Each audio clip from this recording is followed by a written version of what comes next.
உங்களுக்கு நீங்களே மருத்துவராக இருங்கள். ரொம்ப அற்புதமான ஒரு விஷயந்தான் இது. வாழ்க்கையில் எப்பொழுதுமே நீங்கள் உடல்நிலை சரியில்லைன்னு சொல்லி சின்ன சின்ன விஷயங்களுக்கெல்லாம் மருத்துவர்கிட்ட போகிறதுங்கிறது அது சரியானதாக இருக்காது. மருத்துவருக்கு அறிவு இருக்குது அப்படின்னு சொன்னால் முன்னோர்கள் மருத்துவர்களாக இருந்திருக்கிறார்கள். ஒவ்வொரு வீட்டிலும் ஒவ்வொரு மருத்துவர்கள் முன்னோர்கள் இருந்திருக்கிறார்கள்.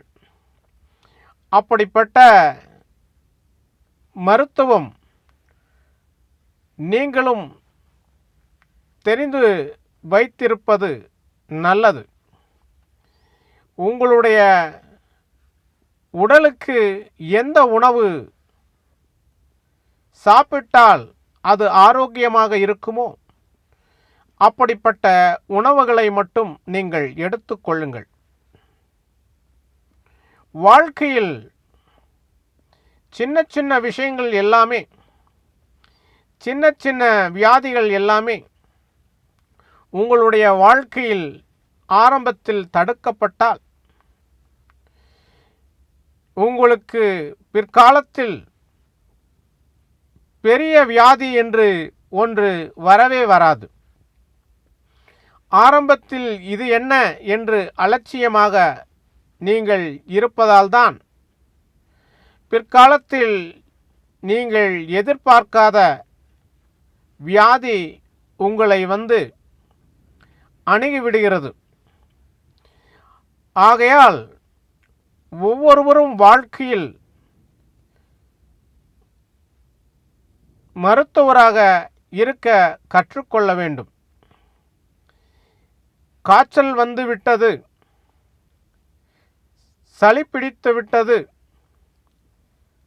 உடல் சோர்வாக இருக்கிறது, தலைவலி இருக்கிறது என்று நீங்கள் சின்ன சின்ன விஷயங்களுக்கெல்லாம் மருத்துவரிடம் நீங்கள் சென்று கொண்டிருந்தால், மருந்தை நீங்கள் சாப்பிட்டு கொண்டிருந்தால் உங்கள் உடலில் பலவிதமான பிரச்சனைகள் வயதான பிறகு வரக்கூடும் என்பதுதான் உண்மை.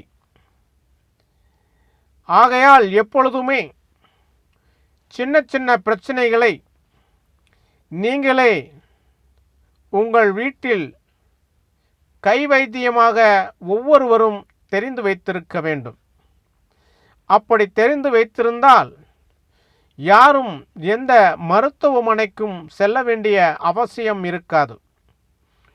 ஒவ்வொருவரும் உங்களுக்கு நீங்களே ஒரு அற்புதமான மருத்துவராக இருக்க முடியும் என்பதுதான் உண்மை.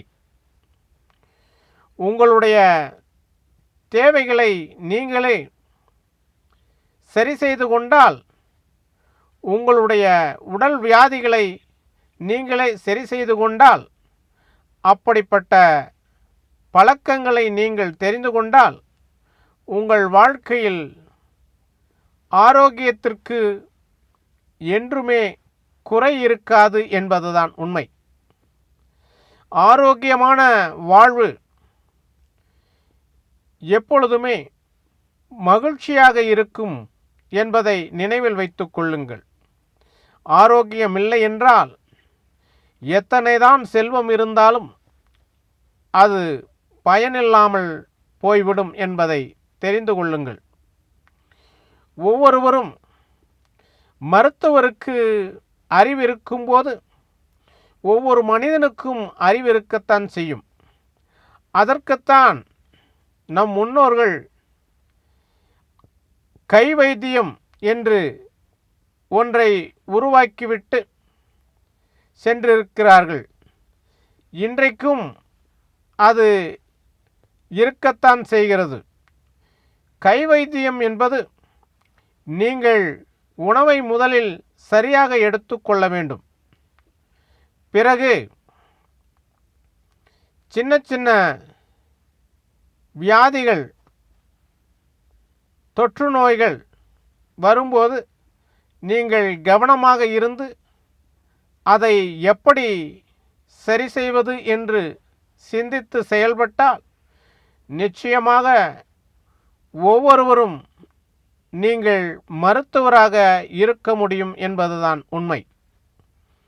ஆகையால் நோயற்ற வாழ்வோடு வாழும்போது மட்டும்தான் உங்கள் வாழ்க்கை மகிழ்ச்சியாக இருக்கும் என்பதை நினைவில் வைத்து செயல்படுங்கள். நன்றி.